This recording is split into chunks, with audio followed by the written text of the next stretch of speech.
Okay, this is going to be a tutorial about using hair systems to control joint systems, essentially making a dynamic joint chain.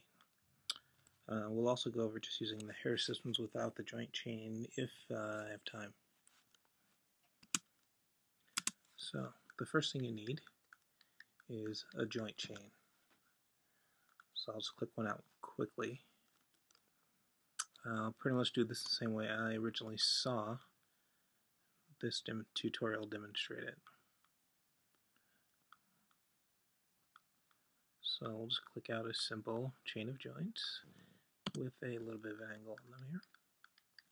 And to make this a little easier to see on video, I'm going to scale my radius on the joints.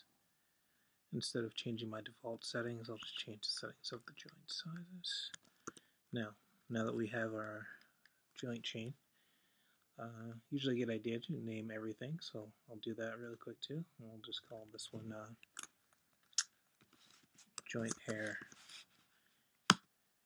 And I'm using the rename option that's available in the header of Maya from this little pull down.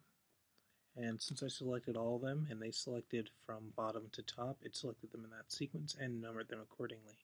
The first one would be the only one that doesn't have a digit.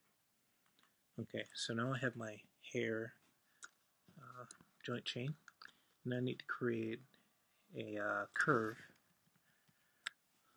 and I'll create the curve based on the joint chain itself. So you go to Create menu, EP Curve Tool, and then I'm going to press V on my keyboard so it'll snap to points, and when I click, it'll snap to the point, or should I say the pivot point of each joint that I click on. So you could even click this out in the perspective view after you already have your joint chain, because you're snapping directly to the joints themselves. So now we have a curve that's created based upon our joint chain. So that's the first requirement of using a hair system to control a joint chain. Second step, name your original curve. By default it comes in as curve 1 if you haven't created any other curves. I'm going to call it curve orig for original and press enter. So with that curve selected, now you can press F5 on your keyboard, or if that doesn't work, you can also go to the menu over here in the upper left hand corner, and you want to choose Dynamics. Go to the hair menu, and in the hair menu, now you want to make selected curves dynamic. As soon as you make selected curves dynamic, it will actually generate a hair system. It will also generate a new curve. So if you look in your outliner, which is also available under the window outliner menu, so window, and then choose outliner. You'll either get a pop-up window or it'll open up as part of your interface like I have here. So if we actually have this showing all objects, what you should see is your joint chain, a hair system node, and then a couple of groups, one for the follicle and the other one for output curves. Output curves is going to contain your brand new dynamic curve, so you can just double click on that name and just update the name. So I'll just call it Dynam for dynamic, or just curve dynamic. And so that's your dynamic curve. So if we zoom in really quick here, and we'll give myself a few more frames to play around with here. So we'll say 100 so we'll say about, I don't know, 200 frames, or 2,000 frames. 200 frames. Whenever you're using dynamics, you usually want to adjust your timeline so the playback has time to calculate everything the dynamics needs to calculate, at least until you decide to create a cache. So usually for playback on computers these days, playing at real time is not necessarily going to work too great. It'll work fine, but probably not the best for dynamics, just in case your computer's a little slow. But if you have a faster computer with a I got more dual core or more than a dual core, like a quad core processor. You probably want to choose play every frame, max real time. This way it'll try to play every frame, but it also will avoid dropping frames at the same time. So this is really great for dynamics. Still, if you're doing animation, you want to use the real-time option. But as you can see, when I scrub, you see that there is a curve, and it's just moving by itself, right? So that's your dynamic curve. It's not really calculating properly because I'm just scrubbing through the timeline back and forth. And that's not really how the calculation is supposed to work. If I just press play, you'll see that it just drops a little bit, and it'll just dangle there as far as it can go based on its default settings. So now I'm going to stop it with it just dangling like that. And I'm going to hide the joints for a second just so you can see. So we still have our original curve, and we have our dynamic curve. Now, as you can see when I select the original curve, the dynamic curve highlights in magenta. And that's because our dynamic curve is still directly connected to the original curve. So you need to keep both curves. If I actually delete the dynamic curve, you see the dynamic curve goes with it. So don't delete that. Also, I don't know if you can see it, but right here near the base, there is actually a little follicle node that it created at the same time. Since it is a hair system that's making the curve dynamic, and you can see it right there, it creates a follicle at the same time. If you also delete that follicle, it will also break the dynamic. So everything that's created when you create a hair system, you need to keep. So once we're done with the setup, you can sort of take some of the stuff and just categorize it in a place where you can just keep it out of the way. You could also just lock and hide it just to protect it. But bottom line, do not delete any part of the hair system. Okay, so let me show the joints again. Okay, so now we have our dynamic curve and we also have our joints. So now we need to actually have them actually control the joints. So what we're going to use is we're actually going to use a spline IK to make that happen. So switch your menus to the animation menus, either by pressing F2 on your keyboard or by using the pull down and choosing animation. So in your menus, then you want to find under skeleton, go to IK spline handle tool option box. You can reset your tool options just so you can make sure everything's default. And then what you want to do is you actually want to uncheck everything except one. Uncheck everything except root on curve. Root on curve is what's going to keep our joints locked to the curve. If you have a reason to, you can uncheck that, but for the purposes of what we're doing right here, you want to leave that checked. And so once you actually have that option checked, then you can go in and start clicking out your spline, basically your spline IK. So first you want to click on the root of the joint chain, and then click at the very end of it. And then you want to choose the curve that you want to control your joint chain. In this case, that's the dynamic curve. So you can try to click it from on screen, but it's usually easier to click it from your outliner. If you're on a PC, you're going to press Control and then click on it. If you're on a Mac, you're going to press the Command key and then click on it, if you're choosing it from the outliner. If you're not working, if you can see it dangling beyond your joint structure in the workspace, you can just hide those. So if you can see your dynamic curve in the workspace, that's why I pressed play before, so it'll just dangle away from the original. You can just click on it, left click on it directly, and it'll create the control structure for your joint chain. So if I say show joints, you see that those joints are actually now following that curve. Let me do it again with the joints visible, just so you can see it happen. So here's our dynamic curve, over calculating basically. I'm going to rewind and press play again. Okay, and so now I'm going to select my spline IK handle tool, click at the base of the chain, click at the tip of the chain, and then click on my dynamic curve, and you will watch as the joints just pop right over to it. So now they're following it. So that's pretty much the setup, the basic setup. Now let's talk a little bit about controlling behavior. So by default, both ends of our curve and our dynamic, our curve are anchored to essentially either end there, either end of the curve. So it only dips in the middle. The two ends are pretty much locked off. Now what we want to do is we actually want to release this end. So to release this end, we actually need to adjust some of the settings within the hair system. So easiest way to do that, select the follicle, or actually select hair system in your outliner. So hair system 1 is the one we just created. You can rename it something else. Just make sure you don't delete it, and make sure you know what you rename it in case you need to get back to it to set up some controls. So choose hair system, and then you want to go not necessarily to the hair system shape. We actually need the follicle. You can control the dynamics, the behavior of it from here, but we need to actually control the follicle. So we're going to choose follicle from our hair system follicles, and go to the follicle shape.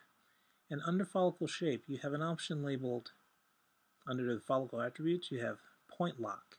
Now point lock, you see by default says both ends. So for the purposes of what we need this to behave like, at least for this tutorial, I want the tip to dangle. So I need the base just to be the only part locked in. So I'm going to set the point lock for base. Once I do that, and I press rewind, let me alter my background color, hopefully make this a little easier to see. Okay, I'm going to press play, and now you see that it dangles. And now let me show you the other reason why we need to keep the original curve. We keep the original curve to control the dynamic on which is controlling the joints. So if this joint structure was part of a larger joint structure, you would still have to take your original curve and connect it in to follow the original structure.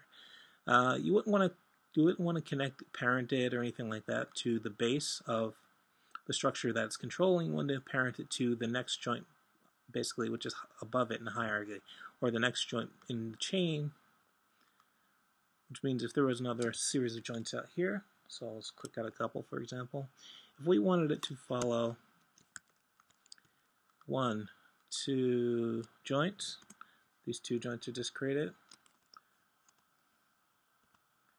If you want it to follow these, make the radius a little bigger.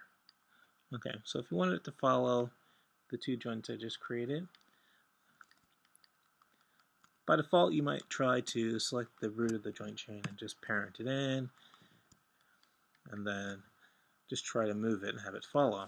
So if you do that, as you can see, it doesn't move because there's dynamics currently controlling the rest of the joint chain. Okay, so we need to get those dynamics to respond to the movement of a structure that's not part of it. So we can take our original curve, which is sort of the in control of our dynamics right now, and we can just parent that in to our parent joint chain. So now when I move that, when I hit play, by the way, because it is dynamics, when I press play, and in this case I'm going to do interactive playback. I'm going to give myself one more time. So let me rewind. I'm going to give myself a little more time in the timeline because it kind of goes through this really fast. So if I hit interactive playback and then I grab my root joint chain, see that the dynamic structure now follows easily. Okay, and so that's your basic setup. Now let's talk about actually controlling it a little more. So since it is using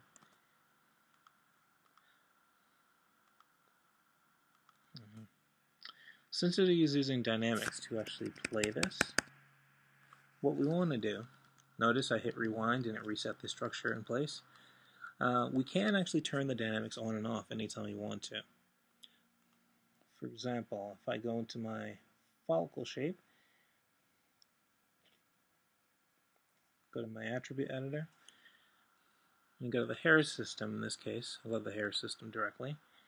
At the very top of the settings for the hair system shape in the attribute editor, you'll see something that says simulation mode. If you switch that to off, it turns off all dynamics. So that if I grab the root of my joint chain, it should follow now. Okay? So that follows along no problem. I think I did a couple of undos too far back there because I think it took my original curve and it unparented it. Yeah, so let me just parent that back in there. Alright, so basically, once the dynamics are turned off, everything follows normally. That's fine. So that's something you can actually build into your control system. You could set up a top-level attribute and connect it into that simulation mode so that you can switch the dynamics off when you don't need them. That way you could animate your character, get it all done, and then when you're done with the animation, turn on your dynamics so you can actually start getting the hair to follow like you need it to. So now let's talk about controlling our hair system. So beyond the point lock and the simulation mode, we also have attributes that control its overall behavior, stiffness,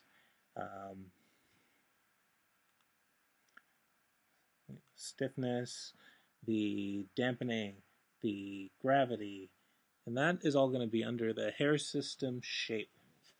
So under dynamics we have a few things. We have solve, and this is sort of the very base level of controlling the dynamics. Usually even the defaults for this are fine. Iterations, which can help with the stiffness of the structure and how often it actually calculates movements relative to how many CVs are within the curve. Also, we have start frame. So if you don't want your dynamics to start until, say, like frame 100, you can set that to 100, and then it wouldn't calculate any of the movements until it reaches 100. So that'll be a nice way to key things on and off during animation. But ideally, the main on-off switch is here under simulation mode. Stiffness. This one's pretty self-explanatory. It controls the stiffness of the structure. So let me give myself more frames. So if I rewind this, I'm going to hit interactive mode, which is available in any of the dynamics menus as the interactive playback. I've also have a button here that I put on my shelf, interactive playback. If you hit that, it plays it back, and then you can actually adjust some of the settings here and see it actively update the behavior of your structure. So let me turn the simulation on actually. Let me just pause. We'll say dynamic follicles, and I'll hit interactive playback again.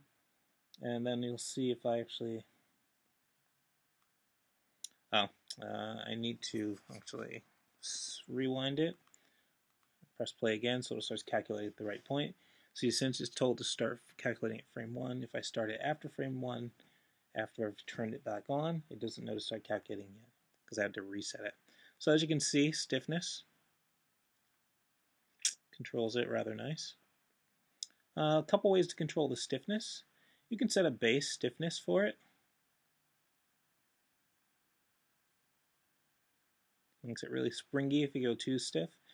So if I set leave the stiffness at, let's say, around the default, which is about 0.15, you can play around with the stiffness just by adjusting this curve that's just below it under scale stiffness. So I can set it so that the base of it's really stiff, and then I can set it so that the end of it is really, really, really, really loose. See that? Just shifting this up and down. Okay? So you can create a nice little arc so that the stiffness changes at different points along it. So now I just made the tip of it a little stiffer than the midsection. Now another way to control the stiffness is to come down to this area right here. It says Start Curve Retract. Start Curve Retract essentially has it pay more attention to the shape of the original curve. So if turn this all the way up, it's going to try and match the contour of the original curve. Turn all the way down, it's just going to dip. And there's also a little attraction scale that you can help to use to control that. So aside from that, we also have the forces that apply to it. Directly under stiffness scale, we have drag, we have motion drag. By default, drag is turned on a little bit. Drag is very, very sensitive, so be careful with that one. Too high is really bad, and even just a little bit of it can be a problem. So most of the time I just turn that off, and then you'll have friction. Friction will come in handy once we actually get to talking about collisions. Mass, usually mass doesn't make too much of a change. I think it only really affects it depending on the speed at which it's actually moving. Then we also have gravity. That's sort of self-explanatory. That's gravity. So I just turn that up. By default, it says about 0.98. So 0.98 by default in Maya for this is basically Earth's atmosphere, like the gravity of Earth. Basically, our 9.8 is actually 0.98 here in Maya. Now see how it's kind of freaking out there? I can actually turn on dampening, the drag, and see the drag actually will cause it to sort of slow down and not freak out. So maybe a little bit of drag, or even like motion drag. Motion drag is great because it helps it to slow down after it started moving, while the drag itself is just kind of always affecting it. So motion drag I might use a little more often than the standard drag. You also have dampening, which helps with slowing down, decreasing the speed of the dynamic movement. Okay, so then below there our attraction scale, we also have collide. Now, collide is actually very neat. It'll work with polygons, but it also works really well with hair system collide objects, which tend to work a little better. Colliding with geometry, it will work, but sometimes it'll get stuck in the geometry. So using a collide object that you can create with the hair system constraints usually work out a lot better. So let's just take a look at the collide real quick. So one thing you want to turn on first is draw collide with. It's sort of one of the last options in the collision menu. So if we turn that on, and then we'll also go up here to collide with offset. See, that's set for 0. So even if we turn this on, you won't see anything. But if I turn that on and then slide this up, you should start to see little cyan colored rings start to appear around your curve. And these curves are usually going to be relative to whatever settings down here in your with collide. So by default it says 2, so what it does is sort of skips. It basically skips every other collision curve that it would show. If I set that to 0 and then made some adjustments here, then you'll actually see pretty much every curve, and it's usually relative to every CV on the curve affecting your joint structure. Okay, so now we can kind of see where the curve is doing its calculations for the collisions. So the curve is obviously a little off of our joint structure because it probably doesn't have enough CVs to match the contour that's actually the joint structure is currently achieving. If we actually had a few more joints, it would probably match up a little better. Okay, so right now this is calculating for collision. Now, if you want to take a look and see what happens when it collides, I can easily do that. So first I need to actually select our hair system dynamic curve, go to hair, and under hair I'm going to choose, where is it, create constraint, and I'm going to make a collide sphere. So I made a collide sphere, which just popped in there. I don't know if you can see that. So there's my collide sphere. Alright, let me take my joint chain, I'm going to throw it onto a layer, make it a little easier to see at this shading mode. So let's throw it on a layer, and I'll make that layer a nice red, so it'll just pop. Okay? Or it'll stand out a little better. Let me make, let's try yellow. Yellow's good. Alright, so there's that. Here's our control sphere. I'll throw that on a layer 2. We'll see if I can get that to pop out a little more. We'll make that layer. We'll make it this bright. We'll make that red. Alright. Okay, so it didn't inherit that color. Well, anyway, here's your sphere. And I'm going to rewind. And we'll just press play and see what happens. So I'll put interact playback, and then I'll grab it. And as you can see, I can hit my joint chain, and so I can have this bounce off of it. And so this would be great if you needed to collide with your character or any other object. You basically create a collide object, and you can actually parent it into your joint structure so that you can have it collide where you need it to collide. So if this is on your, let's say you made a few dynamic hair clumps on your character, you make sure you have to put one of these on his head so that those dynamic hairs wouldn't pass through the geometry and it'll actually stay up where they're supposed to stay while dynamics are in play. And of course, any other part of the character that would have to touch these would have to have some sort of dynamic constraint to ensure that our hair didn't slip through at an inappropriate moment. Okay? So another quick way to control our joint chains is, let me actually hide the joints right now because we actually need to control the hair system itself. So I've hidden the joint, but we still have the curves visible. So you can come in here and select the CVs of the curve. So let's say I wanted to specifically control one of the ends and actually keyframe its behavior. So I can actually select a couple of the points on there, or just one at the end, doesn't matter which one, just depends on what you need. And I can create basically a transform. Now, a transform is basically just a locator that's constraining the CVs that I controlled. And over here in the channels box, you'll see that there's a stiffness control, a stiffness attribute, and a glue strength attribute. You can actually use these to essentially switch this object's control over the hair system on and off.